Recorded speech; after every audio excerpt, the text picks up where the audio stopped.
Good morning, children. Today I am going to teach you lesson federalism of class 10th. First of all, we will do the definition of federalism. So it is a system of the government in which the power is divided between the central authority and the various constituent units of the country. It has two levels of the government. First level is the national government or the central government or the union government, and that government is looking after the whole of the country and looks after the common national interest areas. Second level is the state government or the provincial governments that looks after day-to-day administration in their particular states. So there is a difference between a unitary and federal government. So what is the difference? In the unitary form of the government, there is a one level of the government, that is the central government, and the subunits are subordinate to the central government.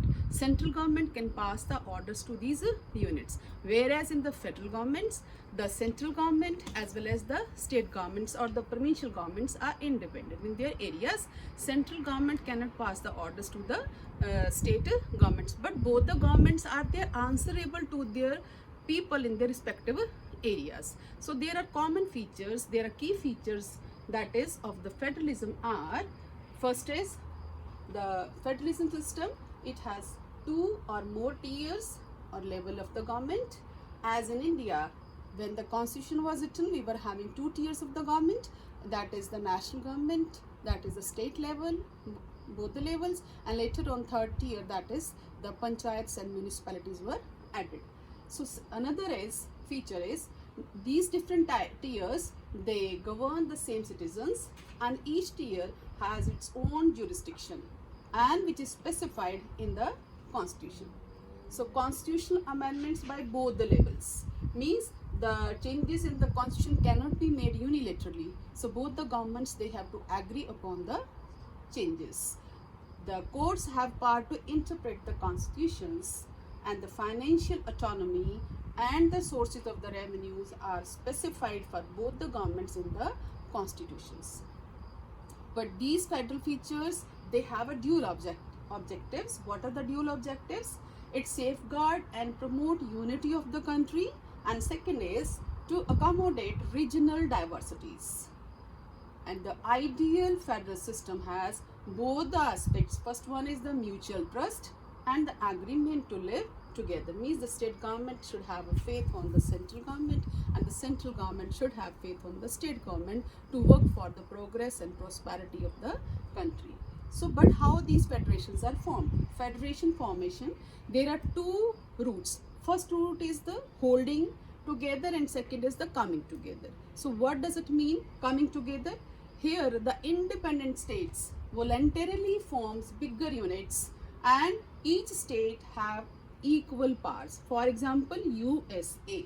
I have written over here, U stands for USA, S stands for Switzerland, A stands for Australia. So easy to learn for all of you. So there are three examples are there. Next one come holding together.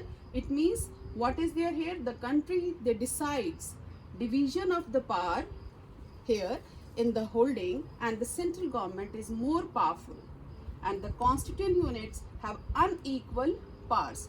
And the example of holding together are SBI, to remember it, Spain, Belgium and India. So easy to remember both the examples.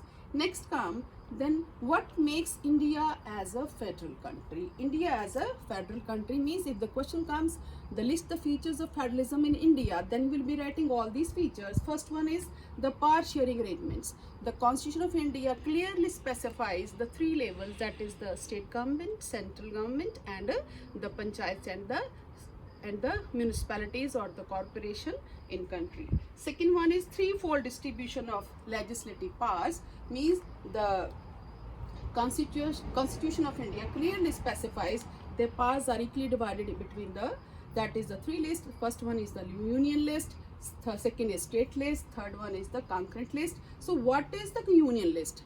In the union list, the subjects which are of national importance, they are kept under the union list, and only the central government can make the laws.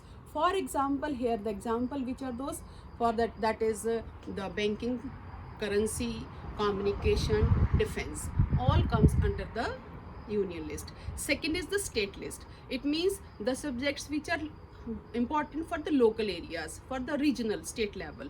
Okay, they comes under the state list, and only the state government has a right to make the laws on these subjects. For example, here the agriculture hai, irrigation, trade and commerce and police, etc. Third list is the concurrent list. It means here the state government and central government both can make the laws on the subjects which are common.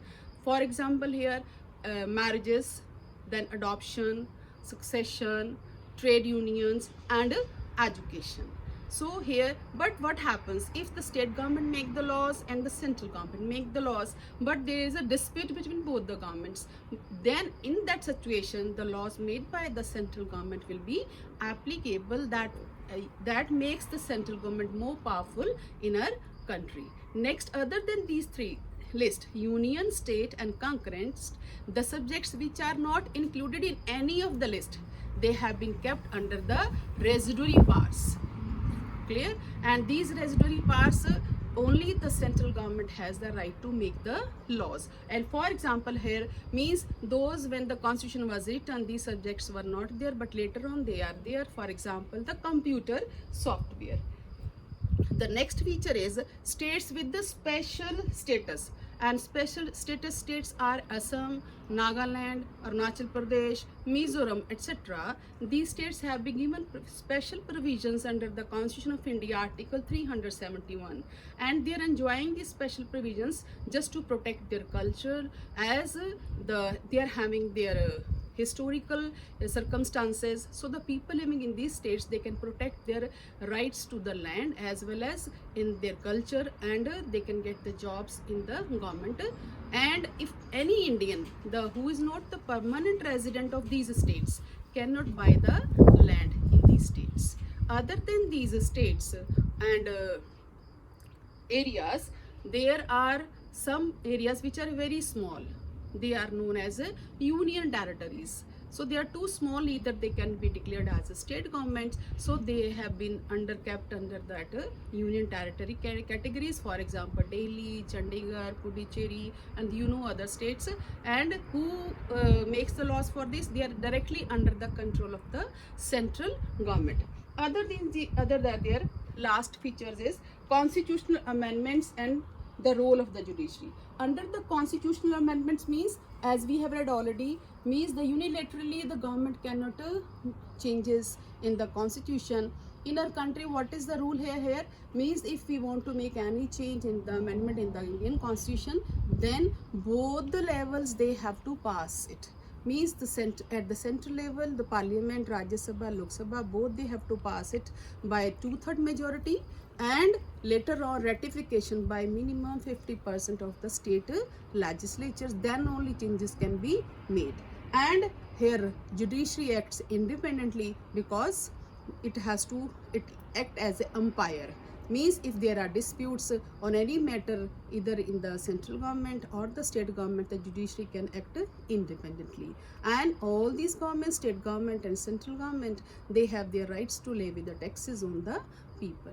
But how this federalism is strengthened in a country, I will be discussing with you in the next module. Till then, stay blessed. Thank you.